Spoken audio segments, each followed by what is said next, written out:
So racism is a word that the left has rendered functionally unusable. And anytime I hear something from a leftist organization suggest racism, I'm always now set to believe that it doesn't really suggest any such thing. Because they've overused the phrase to the point that it is useless. And that has had this sort of counter effect. It's interesting that the people who accuse others of racism on a consistent basis don't really understand that they've rendered the word useless. They continue to use it even as they now practice it. Because in their mind, racism has become one thing only, and that is white people being white. It truly stops there.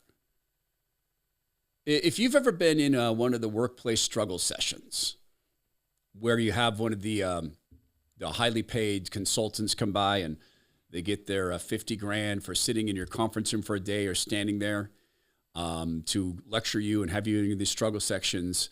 If you ever do the slightest thing, such as for something to be true, the equal and opposite must be true. Just a little practice in logic. And you're getting a lecture from someone on white privilege. And if you're not afraid of being fired, or you'd rather be fired than live in a struggle session, raise your hand one day and say, hey, what about black privilege? Are we going to discuss that today? And I firmly guarantee you that if you work in anywhere like I worked when I did this, there's going to be gasps and people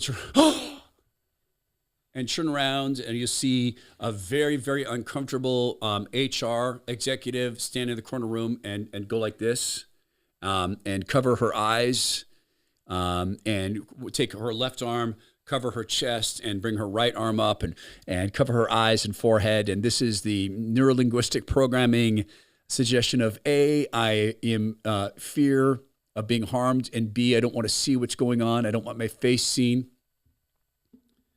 So when I did that and asked that question, the consultant we were working with said there's no such thing. Well, there is.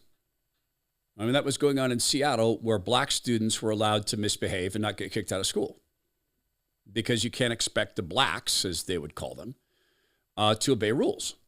So that was black privilege. Or there were black-only employee days off for orientation and get-togethers. There were black-only employee meetings where black people got to get together and talk because you can't go around talking with white people around. So they had these black privilege things. And she wasn't willing to hear that. So this person who merchandised being white is racist in and of itself was unwilling to hear about the inverse being true. Something to be true, the reverse, opposite, and inverse must be true. Okay. So how do we get to pregnancy, though? Because the people who have rendered racism basically inusable words with no meaning, they now merchandise this in ways they don't even understand. I'll show you an example of this in a second.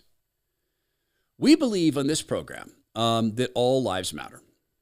Number one, because we're made in the image of God Almighty. God made us in his image, male and female he made us, because he counted every hair on our head. He stitched us together in our mother's wombs. And we do believe on this program that in the eyes of God Almighty, all of us are the least of these. None of us deserve redemption, and we get it as a free gift. So it makes sense that we apply those values to something as basic as it gets, as old as it gets. One of the oldest products in the world is soap. One of the least sexy products in the world is soap. It's very difficult to get people excited about soap, even when it's made in America versus made in China. Even when it's all natural versus filled with chemicals they tell you about and chemicals they don't. Even when it's made by a family you can go visit and hang out with.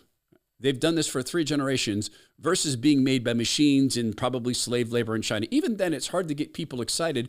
But what about the human element? Allen soaps exist to hire human beings that the rest of the world has said are useless eaters. They're not. They invent soap. They work there on a daily basis. They're joyful, and they're invented in God's image. He made them in his image. Go to allensoaps.com/Todd and go buy this unsexy product that's the best soap in the world for the best reason in the world, because all lives do matter. AlanSopes.com/Todd. This is an article from The Economist, and it's informing white parents that having white kids is an act of white nationalism. So here's the headline. It's the images of the storks.